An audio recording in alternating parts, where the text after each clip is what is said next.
Bonjour, avant de commencer la vidéo, je m'excuse pour la mauvaise qualité audio de certaines parties de cette vidéo. C'est pourquoi la conclusion sera faite en voix off et certaines parties seront également sous-titrées afin de mieux comprendre ce que je dis. Désolé pour cette mauvaise qualité audio. Bon visionnage. Bonjour à tous et à toutes, j'espère que vous allez bien. Allez, on se retrouve sur cette nouvelle petite vidéo où on essaye une Clio 4. Une Clio 4 avec le fameux petit moteur 0,9 litres 3 cylindres. Et oui, un 0,9 litres 3 cylindres. Ça existe, c'est Renault qui l'a fait. Alors, il y a bien entendu d'autres 3 cylindres, mais là on est sur même pas 1000 cm3. Alors la puissance, elle est de 90 chevaux. Le couple, bien entendu, il n'y en a pas. Elle est célibataire. Donc plus sérieusement, vous pouvez imaginer qu'avec un si petit moteur, le couple n'est pas faramineux. C'est loin d'être un John Deere, loin de là. On est plutôt sur un tout petit couple. Il y a 130 ou 140 Nm. Allez, donc on va prendre l'autoroute et je vais vous montrer ce que c'est l'audace. L'audace, c'est de se positionner sur l'autoroute, directement sur la voie de gauche après le péage, avec un moteur bien plus gros que celui d'une tondeuse autoportée. Allez, c'est parti. Manco. Launch control.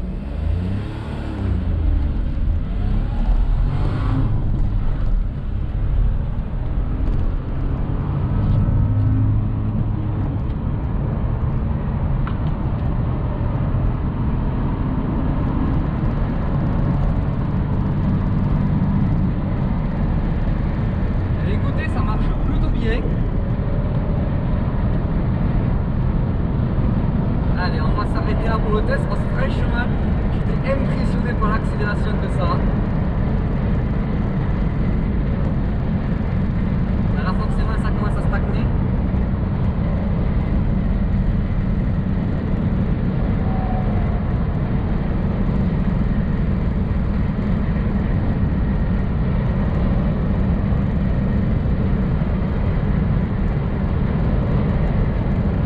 Alors, on va voir le comportement dynamique du véhicule sur un petit rond-point.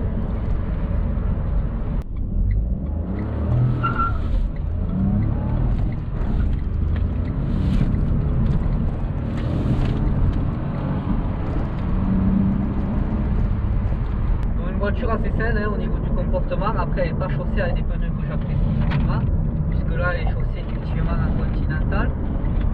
Ouais. Ça va, elle est équilibrée. Au niveau des finitions intérieures, pas grande surprise, puisqu'on est dans une Renault, effectivement beaucoup de plastique rigide, une console centrale à mon sens pas très fonctionnelle et un arrière-plan très soft. On a le minimum syndical. En même temps, c'est Renault, on le sait déjà, Renault met pas vraiment l'accent sur les finitions intérieures, ce n'est pas une nouvelle, ils préfèrent se consacrer sur d'autres variables. Et là effectivement, pas grand changement, beaucoup de plastique rigide et des finitions à mon sens pas suffisamment soignées. Niveau habitabilité, le confort est présent pour le conducteur. À mon avis, pour de longs trajets, ça devrait pouvoir le faire. Après, il ne faut pas non plus s'éterniser dedans. C'est pas une familiale, mais pour son rôle de citadine, à mon sens, elle remplit très bien son rôle. Niveau passager, c'est pareil. On retrouve une place qui est tout à fait respectable. Quant aux places arrière, écoutez, on va pas se plaindre. Franchement, pour une citadine, c'est plutôt pas mal. Le dossier a l'air d'être un petit peu rigide sur de longs parcours, à mon sens, ça devrait se sentir. Mais après, question d'habitabilité, c'est franchement très spacieux pour une citadine. Niveau extérieur, on notera la présence de poignées de porte arrière assez originales. Fallait y penser, c'est pas mal du tout, surtout pour l'aérodynamisme du véhicule.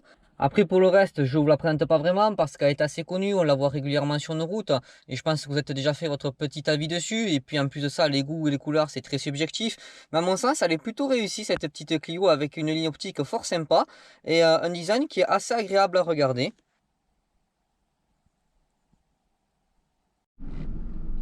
Par contre, le moteur est fort désagréable au ralenti, on sent effectivement que le 3 cylindres est très mal équilibré.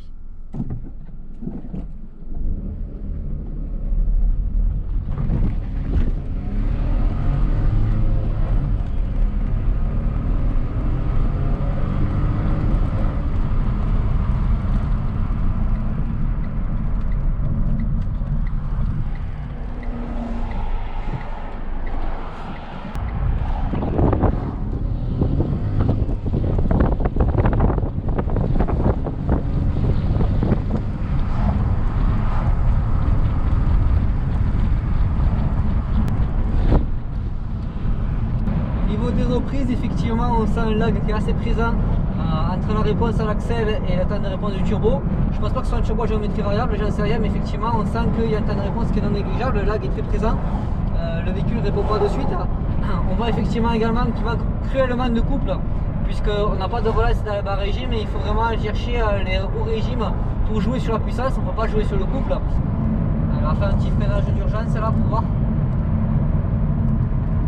Je me le cale là, allez, 80, pas moi pour voir. Ouais, c'est pas mal.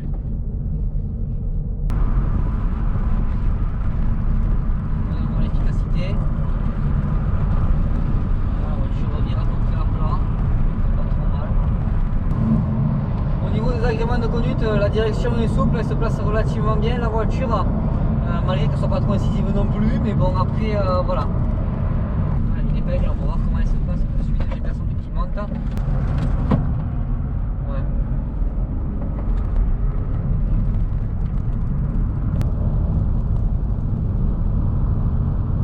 Elle se place assez facilement et sainement, il n'y a pas trop de soucis de ce côté-là.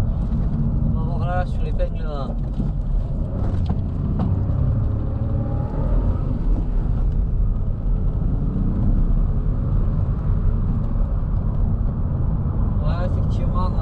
La voiture est assez saine, elle se passe facilement et efficacement. Le châssis est là, on sent que c'est un châssis Renault et qu'effectivement ils n'ont plus rien trouvé de ce côté-là. On va venir tester la précision de la direction. Et la direction est décisive. Allez, ça va. Le lag est court.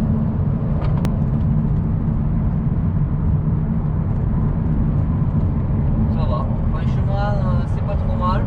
Je vous fais la conclusion en voix off et je m'excuse encore une fois pour la piètre qualité audio que nous avons rencontrée à des moments dans cette vidéo. Allez, on commence la conclusion avec les agréments de conduite. Au niveau de la direction, on a une direction assez souple mais agréable qui se place assez facilement malgré un léger manque de précision. Le châssis est là, on sent que c'est un châssis Renault qui n'a plus rien à prouver de ce côté-là. Quant aux suspensions, elles sont un peu trop souples à mon sens, ce qui vient casser l'efficacité du châssis. C'est un peu dommage, mais en même temps c'est une citadine et ça marque un petit peu l'accent confort. Donc d'un côté, le compromis est là, on ne peut pas en vouloir à Renault sur ce point-là. Le freinage, lui, est relativement et même très performant en freinage d'urgence à basse et moyenne vitesse, mais par contre il manque de stabilité à haute vitesse. Après niveau endurance, ça reste correct pour une citadine, hein, mais il faut pas trop en demander, ça reste une citadine. Au niveau de l'accélération et du moteur, on a un moteur qui a la pêche malgré sa cylindrée d'une tonneuse autoportée grâce au travail du turbo, mais on comprend la difficulté pour les constructeurs automobiles face à la pression de leur anti-pollution, ce qui fait que voilà, on a des petits moteurs, donc faut pas s'entendre avec les 3 cylindres qu'il faut même pas un litre d'avoir quelque chose de faramineux, hein. C'est normal, ça reste rationnel et franchement ce moteur là est pas trop mal sur les relances, mais à partir de certains régimes moteurs, parce qu'on a vraiment un gros lag dans les bas régimes, il faut aller chercher les tours et attendre que le turbo s'enclenche pour avancer, et ça c'est fort regrettable parce qu'on a vraiment un très gros creux dans les bas régimes, c'est vraiment dommage. À noter également que le moteur par contre est très mal équilibré au ralenti. Au niveau des finitions, l'intérieur n'est pas trop agréable, mais on s'y attendait un petit peu, hein. C'est Renault, on le sait, ne met pas trop l'accent là-dessus, il préfère se consacrer à d'autres variables. Donc bon, voilà, ça reste acceptable quand même, mais c'est loin d'être très beau. L'extérieur par contre est sympa, mais après cela est très subjectif. Au niveau du confort, c'est tout à fait respectable pour une citadine, mais on a un bon compromis entre le confort et l'efficacité. Elle a une bonne polyvalence. Au niveau consommation, c'est très variable en fonction de la conduite. Gourmand en conduite dynamique, pour l'essai, sur 180 km, j'avais une moyenne à 7,7 litres au 100 pour seulement 898 cm3 de cylindrée. Donc à mon sens, c'est assez gourmand, mais je m'y attendais un petit peu. Les 3 cylindres de petite cylindrée sont plus adaptés à une conduite pépère qu'à un rythme soutenu. Et quand on commence vraiment à mettre une certaine dynamique, ça pose un petit peu problème. En bilan général, on a une bonne citadine avec un confort très correct, une habitabilité généreuse et un dynamisme satisfaisant pour sa catégorie. Le compromis est là. Les suspensions sont trop souples à mon goût, mais habitué à une conduite dynamique, c'est normal que mon ressenti en soit ainsi. Pour son segment, elle est très bien, toutefois les finitions sont pas géniales, et bien que le moteur soit dynamique pour sa cylindrée, il faut attendre qu'il prenne les tours et que le turbo s'enclenche pour trouver ce dynamisme. En dessous de certains régimes moteurs, c'est vraiment creux. Nous comprenons la difficulté des constructeurs à s'adapter aux lois de plus en plus draconiennes sur l'automobile, et franchement, on peut dire que Renault a plutôt bien réussi ce petit 3 cylindres. À voir avec le temps et le recul, le côté fiabilité bien plus incertain sur ces 3 cylindres. Merci d'avoir regardé cette vidéo en entier et je vous dis à la prochaine dans une prochaine vidéo.